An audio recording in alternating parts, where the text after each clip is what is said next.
Hello dear students, welcome to our channel. आजको यो भिडियोमा तिमीहरूले नै पठाएको हिट एन्ड थर्मोडाइनामिक्ससँग रिलेटेड हुने न्युमेरिकल गर्दैछौँ, जसमा फर्स्ट क्वेसन छ काइनेटिक थ्योरी अफ ग्यासबाट र सेकेन्ड क्वेसन मैले इन्क्लुड गरेको छु Newton's law of cooling. First question तिमीहरूले स्क्रिनमा देख्दैछौ अहिले, जुनमा चाहिँ भनेको छ हामीले कुनै पनि ग्यासको काइनेटिक इनर्जी क्वेसनमा सोध्छ हामीलाई kinetic energy of 1 mole gas or kinetic energy of 1 molecules भनेको कन्डिसनमा यो क्वेसनलाई सल्भ गर्नको लागि हामीलाई फर्मुला के चाहिँदो रहेछ। यो क्वेसनसँग रिलेटेड हुने फर्मुला म यहाँ थोरै डिराइभ गरेर देखाउँदैछु। यहाँ हेर, जस्तै हामीले के पढेको छौँ भन्दाखेरि फ्रम आइडियल ग्यास इक्वेसनमा जुन हामीले चार्ल्स ल र बोयल्स ल पढ्थ्यौँ, यसलाई कम्बाइन गरेर एउटा इक्वेसन निकालेको छौँ जहाँ चाहिँ पिभी इक्वल टु एनआरटी हुन्थ्यो। यहाँ पिभी र आर र टी एन भनेको के रहेछ। सपोज गर एउटा कुनै सिस्टम जसको भोल्युम छ भी, यसको भोल्युम भी, कन्टेनरको भोल्युम भी भनेपछि यहाँभित्र कन्टेन हुने ग्यासको भोल्युम पनि भी हुन्छ। सपोज गर ग्यासेसको टेम्परेचर टी, जुन चाहिँ केल्भिन स्केलमा हामी मेजर गर्छौँ, र यसमा हामीले एन मोल ग्यास राखेको छौँ। कुनै एउटा ग्यास एन मोल यो सिलिन्डरभित्र छ भने अब यो ग्यासले कन्टेनरको वालमा एक्जर्ट गर्ने प्रेसर और ग्यास मलिक्युल्समा लाग्ने प्रेसर निकाल्नु पर्यो भने यसलाई सपोज गर मैले पी सपोज गरेँ भने रिलेसन हुँदो रहेछ P V equal to NRT, where P is the pressure of the gas inside of the container, V means volume of gas और volume of container, n number of mole of the gas inside of the container, र T भनेको temperature of the gas in Calvin scale. यो इक्वेसनबाट हामीले solve गरेर लेख्न सक्छौँ, जहाँ चाहिँ प्रेसरको value P equal to NRT by V हुँदो रहेछ। यसलाई मैले इक्वेसन नम्बर 1 सपोज गरेँ। एगेन हामीले पढेको छौँ जुन चाहिँ काइनेटिक थ्योरी अफ ग्यासमा कुनै ग्यासले कन्टेनरको वालमा एक्जर्ट गर्ने प्रेसर निकाल्नु पर्यो भने हामीले रिलेसन निकालेको थियौँ P equal to 1/3 rho CRMS को स्क्वायर, जहाँ रो भनेको density of the gas mass by volume, total mass of the gas by volume of gas, र सीआरएमएसले दिन्छ हामीलाई average speed of the gas molecules at given temperature. यो T टेम्परेचरमा एभरेज स्पिड निकाल्नु पर्यो भने जसलाई हामी रिप्रेजेन्ट गर्छौँ सीआरएमएसले। यहाँबाट मैले सल्भिङ गरेँ भने पी इक्वल टु 1/3 रो भनेको हामीलाई थाहा छ एम बाई भी, जहाँ चाहिँ एमले रिप्रेजेन्ट गर्छ mass of the gas, total mass of the gas, र भी भनेको चाहिँ gas of the volume or कन्टेनरको भोल्युम भन्न सक्छौँ, सीआरएमएसको स्क्वायर हुँदो रहेछ। यसलाई मैले इक्वेसन नम्बर 2 सपोज गरेँ। र इक्वेसन 1 र 2 मा अब हामीले सल्भ गरेर निकाल्न सक्छौँ कि काइनेटिक इनर्जी कसरी निकाल्ने। त्यसो भए अब यहाँनिर हेर, फ्रम इक्वेसन नम्बर 1 एन्ड 2 हामीले पी को भ्यालुलाई इक्वेटिङ गर्नु भने 1 एन्ड 2 बाट हामी के लेख्न सक्छौँ भन्दाखेरि पी को भ्यालुलाई हामीले इक्वेटिङ गर्नु पर्यो भने NRT by V equal to equation number 2 मा छ 1/3 एम बाई भी सीआरएमएस को स्क्वायर, जहाँ चाहिँ भी र V equal volume of the gas, र यसलाई हामीले लेख्यो भने एनआरटी इक्वल टु, मैले 3 यतातिर ल्याइदिएँ, 3 NRT equal to M into CRMS को स्क्वायर हुँदो रहेछ, जसलाई मैले इक्वेसन नम्बर 3 सपोज गरेँ। अब हामीलाई कुनै बेलामा काइनेटिक इनर्जी अफ 1 मोल भनेर सोध्छ, जस्तै हामीलाई अहिले यो क्वेसनमा सोधिरहेको छ काइनेटिक इनर्जी अफ 1 मोल निकाल्ने भनेर सोध्छ। अब यसलाईको लागि जतिखेर हामीले फर एन इक्वल टु 1 मोल सपोज गर्छौँ, ग्यास चाहिँ हामीले 1 मोल सपोज गरेको छ और कन्टेनरमा हामीले 1 मोल ग्यासलाई प्लेस गरेको छ भने यतिखेर मास अफ ग्यास मैले स्मल एम इक्वल टु कति लेख्न पाउँछु, स्मल एम इक्वल टु हुन्छ क्यापिटल एम, जहाँ क्यापिटल एम भनेको मोलार मास और यसलाई हामीले अर्को ल्याङ्ग्वेजमा भन्छौँ मलिकुलर मास। कुनै 1 मोल ग्यासको मासलाई हामी भन्छौँ मोलार मास और मलिकुलर मास सिम्बलाइज गर्छौँ हामीले क्यापिटल एमले। त्यसो भए माथिको इक्वेसन नम्बर 3 मा फर 1 मोलको केसमा हामीले सब्स्टिट्युट गर्यौँ भने देयरफोर 3RT, जहाँ चाहिँ एनको भ्यालु हामीले 1 मोल लिँदैछौँ भने कन्टेनरमा कन्टेन हुने ग्यासको मासलाई हामीले लेख्न पाउँछौँ capital M, molar mass into CRMS को स्क्वायर। काइनेटिक इनर्जी निकाल्नलाई हामीलाई चाहिन्छ 1/2 मास इन्टु स्पिडको स्क्वायर अर भेलोसिटीको स्क्वायर। त्यही भएर मैले फर्मुलामा यसलाई फिट गर्नको लागि बोथ साइडमा 2 ले डिभाइड गरिदिन्छु। Equal to 1/2 m into CRMS को स्क्वायर मास इन्टु स्पिडको स्क्वायर। 1/2 mCRMS ले हामीलाई दिन्छ kinetic energy of 1 mole gas which is equal to kinetic energy of 1 mole gas. किनभने हामीले टोटल 1 मोलमा कन्टेन हुने अल मलिक्युल्सको मास लियौँ र तिनीहरूको एभरेज स्पिडको स्क्वायरलाई 1/2 ले डिभाइड गर्यौँ भने यो काइनेटिक इनर्जी अफ 1 मोल आयो, जसको फर्मुला हुँदो रहेछ 3RT/2। हामीलाई कुनै बेलामा क्वेसनमा दिएको छ भने काइनेटिक इनर्जी अफ ग्यास निकाल भन्छ भने काइनेटिक थ्योरी अफ ग्यासबाट हामी के भन्न सक्छौँ भन्दाखेरि यो फर्मुलामा kinetic energy of any gases जुनसुकै ग्यास होस् हामीलाई molecular mass kinetic energy of 1 mole निकाल्दाखेरि क्यापिटल M को भ्यालु चाहिँदैन फाइनल फर्मुलामा, जहाँ चाहिँ kinetic energy of 1 mole gas equal हुँदो रहेछ 3/2 RT, जहाँ R भनेको कन्स्ट्यान्ट युनिभर्सल ग्यास कन्स्ट्यान्ट र T भनेको टेम्परेचर इन केल्भिन स्केल।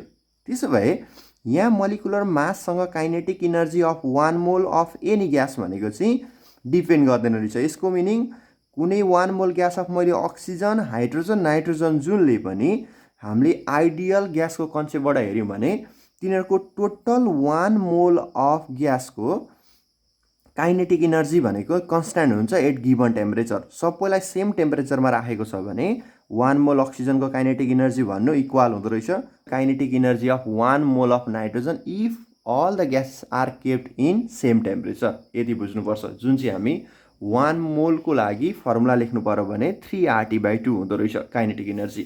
अब 1 मोलिक्युलको लागि सोधेको छ यो क्वेसनमा फर्दर। त्यसो भए 1 मोलिक्युलको लागि हामी कसरी डिराइभ गर्छौँ? हामीलाई थाहा छ फर n इक्वल टु 1 मोल 1 मोल ग्यासमा नम्बर अफ मोलिक्युल्स निकाल्नु पर्यो भने 1 मोल ग्यासमा कन्टेन हुने नम्बर अफ मोलिक्युल्स इक्वल हुन्छ इक्वल टु एभोगाड्रोज नम्बर। एभोगाड्रोज नम्बर भन्छौँ, जुन चाहिँ सिम्बलाइज गर्छौँ हामी Na ले। भ्यालु कति हुन्छ यसको 6.023 इन्टु 10⁻23। जुनसुकै ग्यास अर सब्सटेन्स होस् त्यसमा 1 मोलको लागि चाहिँ इक्वल नम्बर अफ मोलिक्युल्स र एटम हुन्छ भन्छौँ, जसलाई हामी यो नम्बरलाई भन्छौँ एभोगाड्रोज नम्बर। अब हामीलाई 1 मोल अफ काइनेटिक इनर्जी निकाल्नु भनेको कतिवटा मोलिक्युल्सको काइनेटिक इनर्जी निकाल्नु रहेछ। यो भनेको त 1 मोलमा कन्टेन हुने मोलिक्युल्स भनेको n वटा मोलिक्युल्सको काइनेटिक इनर्जी रहेछ। त्यसो भए एउटाको कति हुन्छ यहीँबाट हामी लेख्न सक्छौँ। कसरी भन्दाखेरि n वटा मोलिक्युल्सको kinetic energy of Na molecules भनेको 1 मोल अफ मोलिक्युल्स Na मोलिक्युल्सको काइनेटिक इनर्जी हुँदो रहेछ। यसलाई भन्छौँ हामी काइनेटिक इनर्जी अफ 1 मोल। 1 मोलको ग्यासको काइनेटिक इनर्जी यहाँबाट लेख्न पाइयो। यसको भ्यालु भर्खरै फर्मुलाबाट हामीले निकालेको छ 3RT/2 हुँदो रहेछ।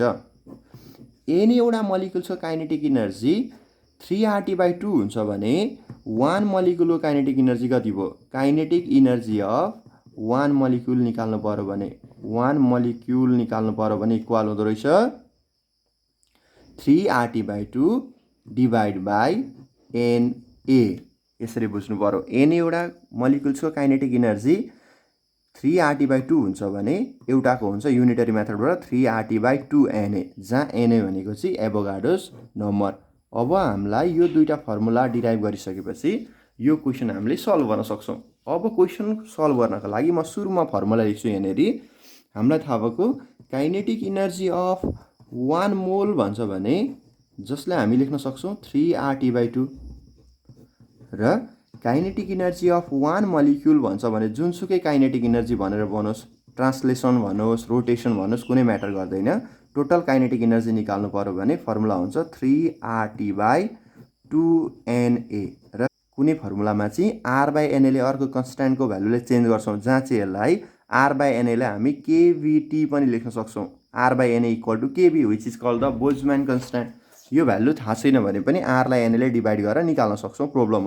यो क्वेसनमा हेर जहाँ चाहिँ हामीलाई टेम्परेचर दिएको छ 27 डिग्री सेल्सियस, किनभने कुनै एउटा gas molecules or 1 mole of gas मोलिक्युल्सको काइनेटिक इनर्जी निकाल्नु पर्यो भने हामीलाई के चाहिन्छ भन्दाखेरि जम्मा टेम्परेचर चाहिने हो। त्यसो भए टेम्परेचर दियो भने त इजिली निकाल्न सकिहाल्छौँ, किनभने काइनेटिक इनर्जी भनेको only temperature function of temperature हुँदो रहेछ। टेम्परेचर गिभन छ हामीलाई T equal to 27 degree Celsius, केल्भिनमा लानुपर्छ, विच इज इक्वल टु 27 + 273 गरेर भने कति हुन्छ, यो 300 केल्भिन। यति निकालिसकेपछि अब काइनेटिक इनर्जी अफ 1 मोल और काइनेटिक इनर्जी अफ 1 मोलिक्युल त इजिली निकाल्न सक्छौँ। फर्स्टमा काइनेटिक इनर्जी अफ 1 मोल सोधेको छ, जसको फर्मुला हामीलाई थाहा छ 3/2 RT। भ्यालु सब्स्टिट्युट गरेर 3/2 R भनेको universal gas constant value 8.314 into temperature भनेको 300 केल्भिन, सबैलाई मल्टिपल गरेर सल्भ गरेर 3741.3 जुल।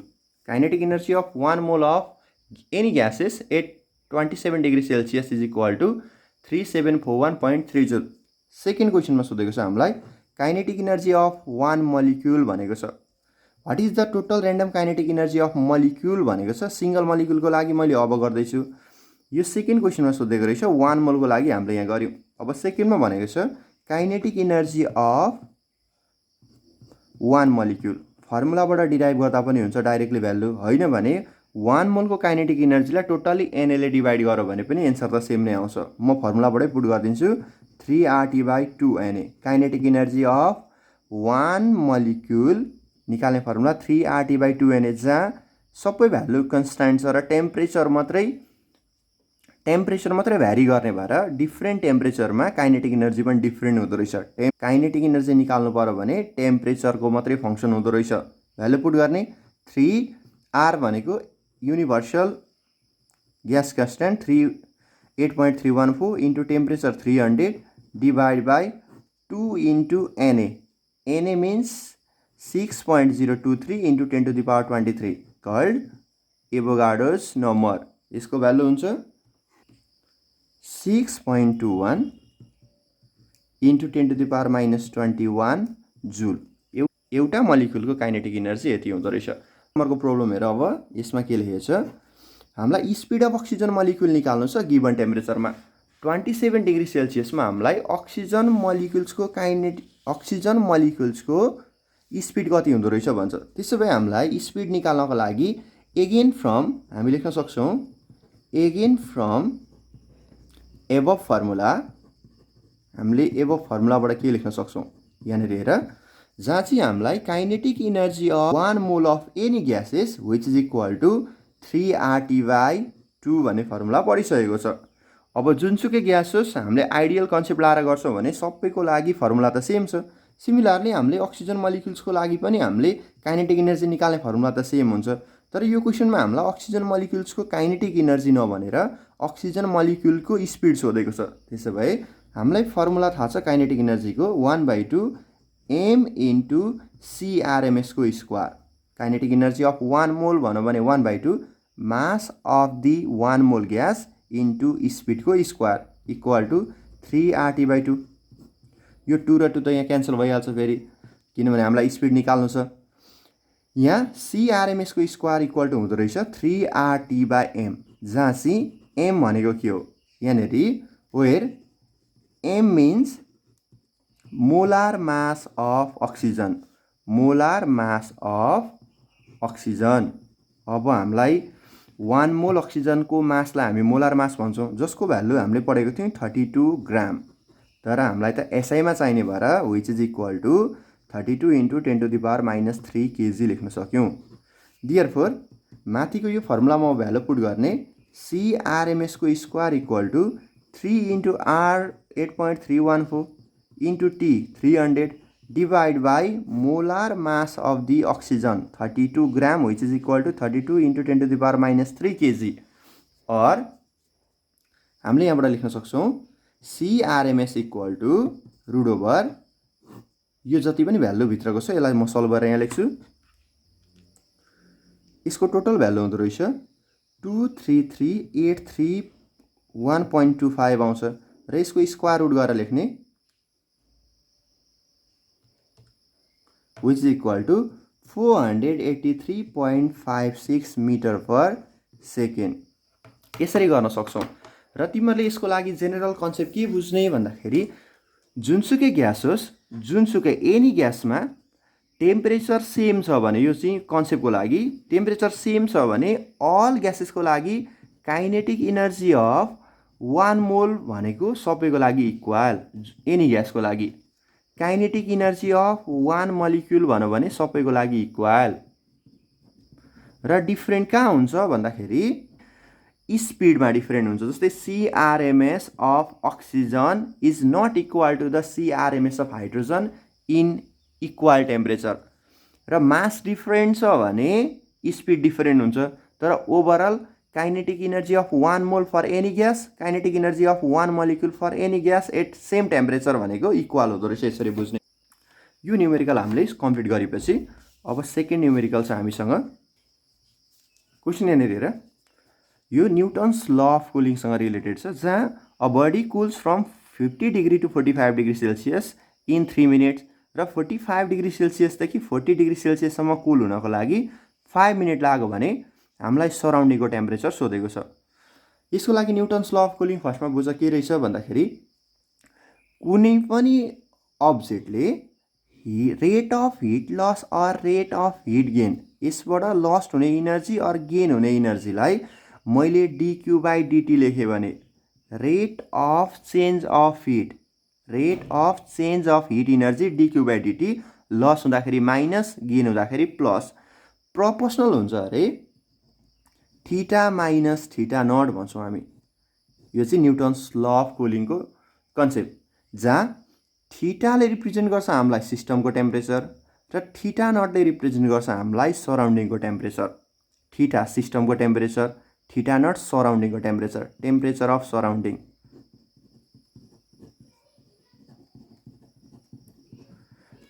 किन भन्दाखेरि हामीले एज अ डेली लाइफमा पनि एक्सपिरियन्स गर्छौँ, जति सिस्टम र सराउन्डिङको टेम्परेचरको डिफरेन्स धेरै हुन्छ त्यति नै छिटो छिटो अब्जेक्टले हिट लस गर्छ। यही रिजनबाट हामी लेख्न सक्छौँ कि जस्तै हामीले विन्टरमा कुनै फुड भनेको छिट्टै सेलाउनु र समरमा चाहिँ त्यही फुड सेलाउनको लागि धेरै टाइम लाग्नु भनेको यही रिजनसँग रिलेटेड छ। जति टेम्परेचर डिफरेन्स भयो सिस्टम र सराउन्डिङमा अब्जेक्टले अर सिस्टमले त्यति नै छिटो heat gain or heat loss गर्न सक्छ। अब यो क्वेसनमा हेर हामीलाई के भनेको छ भन्दाखेरि केस 1 र केस 2 मा गर्छौँ, किनभने टेम्परेचर भनेको 50 देखि 45 डिग्री सेल्सियस जानको लागि 3 मिनट छ र 45 देखि 40 सम्म जानको लागि चाहिँ फेरि 5 मिनट टाइम लागेको छ। यसमा रेट अफ हिट लस भनेको डिफरेन्ट छ। त्यसै फर्स्टमा सपोज गर यो डेरिभेसनबाट यो न्युमेरिकलको लागि सुइटेबल हुने फर्मुला कसरी लेख्ने, लेट यहाँ चाहिँ मैले एम भनेको सपोज गर यो सिस्टमको mass, mass of the system,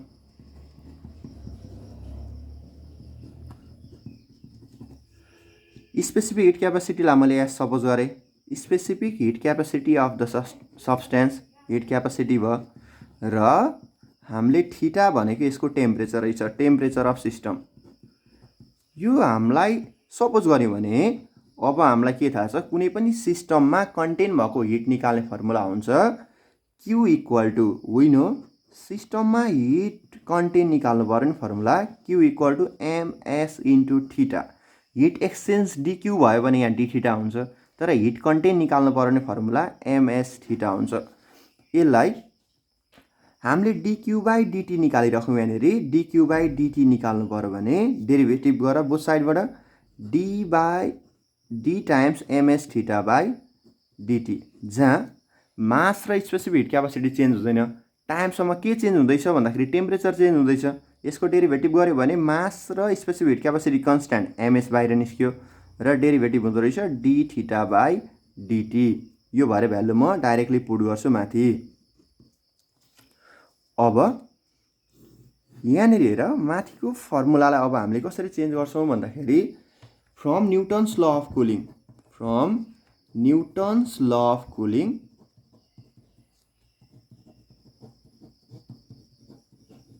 कुलिङमा हामीलाई थाहा छ rate of heat loss dQ/dt minus equal to, माइनसको मिनिङ टाइम बढ्दाखेरि Q घट्नु पर्यो, हिट सिस्टमको हिट घट्दै जान्छ, proportional to theta minus theta naught, जहाँनिर थीटाले रिप्रेजेन्ट गर्छ हामीलाई सिस्टमको टेम्परेचर र थीटा नट भनेको सराउन्डिङको टेम्परेचर।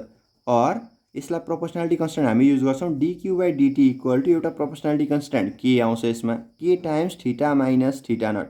यो हामीलाई थाहा छ, यहाँ के भनेको प्रोपोर्सनालिटी कन्स्ट्यान्ट, अरू धेरैवटा फ्याक्टरमा डिपेन्ड गर्छ। यो चाहिँ थर्मल कन्डक्टिभिटी कति छ, र सिस्टमको क्रस सेक्सनल एरिया भनेको सिस्टमले सराउन्डिङसँग कति एक्सपोज गरेको छ यसमा डिपेन्ड गर्छ। मैले यो इक्वेसनमा अब हामीले डिक्यू बाई डिटीको भ्यालु सब्स्टिट्युट गऱ्यौँ भने के लेख्न पाउँछौँ, देयरफोर माइनसलाई मैले यो साइडमा लेख्दिएँ, डाइरेक्टली डिक्यू बाई डिटीको भ्यालु राख्दैछु, MS into D theta by DT equal to यो माइनस राइट ह्यान्ड साइडमा गयो minus K times theta minus theta naught, और rate of fall of temperature d theta by dt, rate of change of temperature of the system equal to minus k by m into s theta minus theta naught हुँदो रहेछ। यसलाई मैले final equation दिएँ जुन इक्वेसनबाट चाहिँ हामीले माथिको numerical solve गर्न सक्छौँ। अब केस 1 र केस 2 मा यो फर्मुला हामीले इम्प्लिमेन्ट गरेर कसरी रिजल्ट निकाल्ने। टेम्परेचर चेन्ज भएको भनेको छ क्वेसनमा 50 डिग्री सेल्सियसदेखि 45 डिग्री सेल्सियसमा। त्यसो भए थीटा 1 रहेछ फर्स्ट केसमा 50 डिग्री सेल्सियस र यो कुल भएर थीटा 2 भनेको 45 डिग्री सेल्सियसमा आइपुग्छ अरे, जतिखेर time t1 equal to 3 minute दिएको छ हामीलाई। अब हामीले के बुझ्ने, जहाँ हामीले rate of change in temperature निकाल्ने बेलामा हामी थीटा भनेको सिस्टमको टेम्परेचर भन्थ्यौँ, तर यहाँ सिस्टमको टेम्परेचर नै इनिसियली 50 थियो फर्स्ट केसमा र यो 3 मिनट पछाडि हेर्दाखेरि 45 डिग्री सेल्सियस छ। त्यसो भए सिस्टमको टेम्परेचर चाहिँ कुन लिने, थीटा कुनलाई सपोज गर्ने, थीटा सपोज गर्छौँ यो दुईटाको मिनलाई। यसरी कन्टिन्यू फल गर्दैछ भने इनिसियल टेम्परेचर र फाइनल टेम्परेचरको मिन निकाल्यौँ भने सिस्टमको एभरेज टेम्परेचर आउँछ। देयरफोर यो केसमा हामीले सिस्टमको एभरेज टेम्परेचर कति हुँदो रहेछ फर्स्ट केसको लागि भनेर निकाल्नु पर्यो भने थीटा 1 प्लस थीटा 2 बाई 2 गर्छौँ मिन निकाल्न, 50 प्लस 45 बाई 2 गऱ्यो भने यसको एन्सर आउँदो रहेछ 47.5 डिग्री सेल्सियस यति रहेछ। जहाँ चाहिँ हामीले सराउन्डिङको टेम्परेचर जेलाई निकाल्नु छ, सराउन्डिङको टेम्परेचर निकाल्नु छ, यसलाई मैले लेट थीटा नट भनेको टेम्परेचर अफ सराउन्डिङ सपोज गरेँ, जसको भ्यालु म क्यालकुलेट गर्नु छ, टेम्परेचर अफ सराउन्डिङ। अब हामी लेख्न सक्छौँ from Newton's law of cooling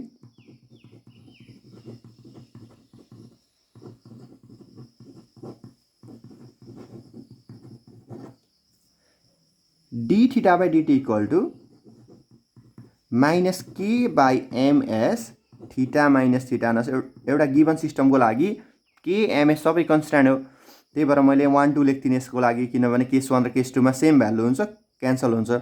D theta by DT change in temperature, माथिबाट हेर चेन्ज इन टेम्परेचर कति छ होला, डी थीटालाई रिप्रेजेन्ट गर्छ चेन्ज इन टेम्परेचर। यहाँबाट निकाल्नु पर्यो भने चेन्ज इन टेम्परेचर भनेको यहाँनिर फाइनल माइनस इनिसियल हुन्छ, किनभने यो नेगेटिभ यहाँनिर छँदैछ। त्यसो भए डी थीटा भनेको यसमा थीटा 2 माइनस थीटा 1 भ्यालु आयो 45 minus 50 which is equal to minus 5 degree Celsius fall गरेछ टेम्परेचर। कति टाइममा हामीलाई टाइम दिएको थियो, टाइम इन्टरभल थीटा 1 देखि थीटा 2 मा आउन टाइम इन्टरभल 3 मिनट, त्यही भएर मैले यसको लागि डिटीको भ्यालु 3 मिनट लेख्दिएँ। यो भ्यालु ल्याएर यहाँ सब्स्टिट्युट गर, और यसको भ्यालु माइनस 5 बाई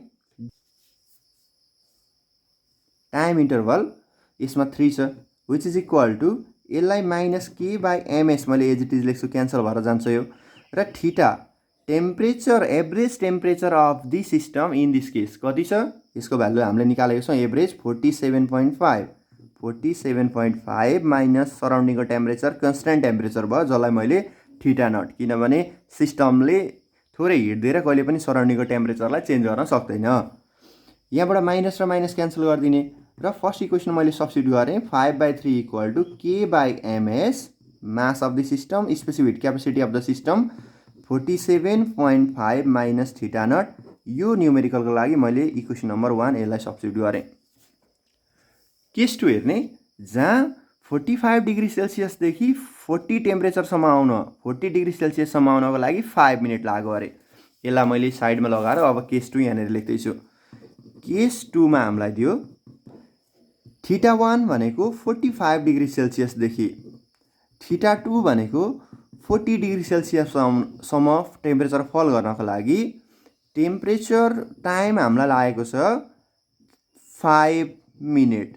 त्यसो भए यसबाट अब हामीले सिस्टमको एभरेज टेम्परेचर निकाल्छौँ यो केस 2 को लागि र यसबाट चेन्ज इन टेम्परेचर निकाल्छौँ। सुरुमा डी थीटाको भ्यालु लेख्न सक्छौँ हामी θ2 - θ1। यसको मिनिङ 40 - 45 फेरि आयो 5 डिग्री सेल्सियस -5 ले टेम्परेचर फल भएको रहेछ। र हामीलाई average temperature of the system in this case निकाल्नु पर्यो भने मिन भ्यालु θ1 + θ2/2 जसको भ्यालु सल्भ गरेर राख 40 + 45/2 भनेको भ्यालु आउँछ 42.5 डिग्री सेल्सियस हुँदो रहेछ एभरेजमा। Again from Newton's law of cooling, Newton's law of cooling हामी लेख्छौँ dθ/dt = -k/ms θ - θ0। यसलाई भ्यालु सब्स्टिट्युट गर्दै जाउँ। dθ -5 dt 5 र -kms दुईटैको लागि सेम हुन्छ, मैले एज इट इज लेखेँ। र θ - θ0 यो केसमा average temperature 42.5 minus temperature of surrounding as it is. Case 1 case 2 मा टेम्परेचर सेम हुन्छ किनभने सिस्टमको टेम्परेचर चेन्ज हुनेवाला छैन। माइनस र माइनस क्यान्सल भयो, यो भ्यालु आउँछ 1 = k/ms 42.5 माइनस θ0। यो भ्यालुबाट मैले k/ms को भ्यालु सब्स्टिट्युट गर्नको लागि 1/ यो भ्यालु यता ल्याइदिएँ इजीको लागि 42.5 माइनस θ0 = k/ms आउँदो रहेछ इक्वेसन नम्बर 2। अब इक्वेसन नम्बर 1 मा इक्वेसन नम्बर 2 को भ्यालु सब्स्टिट्युट गरेपछि थीटा को भ्यालु हामी इजिली निकाल्न सक्छौँ। अब यसलाई फर्दर सल्भ गर्नको लागि म फेरि अर्को पेज लिन्छु।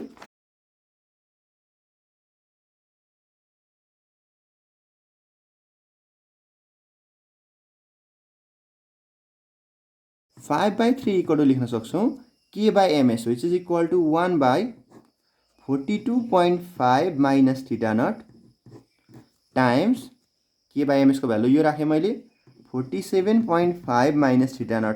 इक्वेसन 1 र 2 लाई डिभाइड गर्दाखेरि पनि क्यान्सल हुन्छ, गर्ने मेथड डिफरेन्ट हुन्छ, एन्सर सेम आउँछ।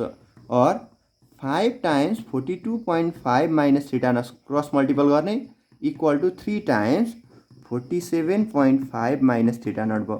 अब सल्भिङ गरेर यसको रिजल्ट आउँछ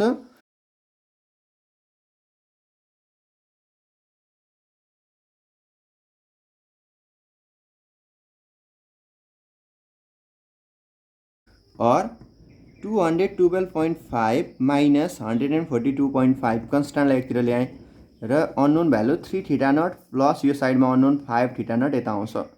यसलाई सबट्र्याक्ट गरेर हेर्ने यसको भ्यालु हुन्छ 70 इक्वल टु यसको भ्यालु आयो 2 θ0। देयरफोर θ0 को भ्यालु आयो 70/2 भनेको 35 डिग्री सेल्सियस। यहाँ θ0 भनेको के थियो भन्दाखेरि हामीलाई सराउन्डिङको टेम्परेचर भनेको छ। अब देयरफोर हामी लेख्न सक्छौँ टेम्परेचर अफ सराउन्डिङ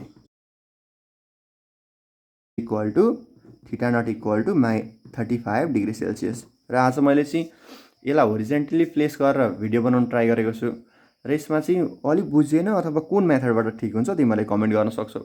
र यसरी नै अरू कुनै पनि न्युमेरिकल तिमीलाई प्रब्लम भइरहेको छ भने हाम्रो इमेल आइडी, सबैलाई इमेल आइडी थाहा छैन भने physics anup anupROKKA@gmail.com मा तिमीहरूले क्वेसन पठाउन सक्छौ। आजको लागि यति नै, नेक्स्ट भिडियोमा फेरि भेट्नेछु। Thank you, bye by.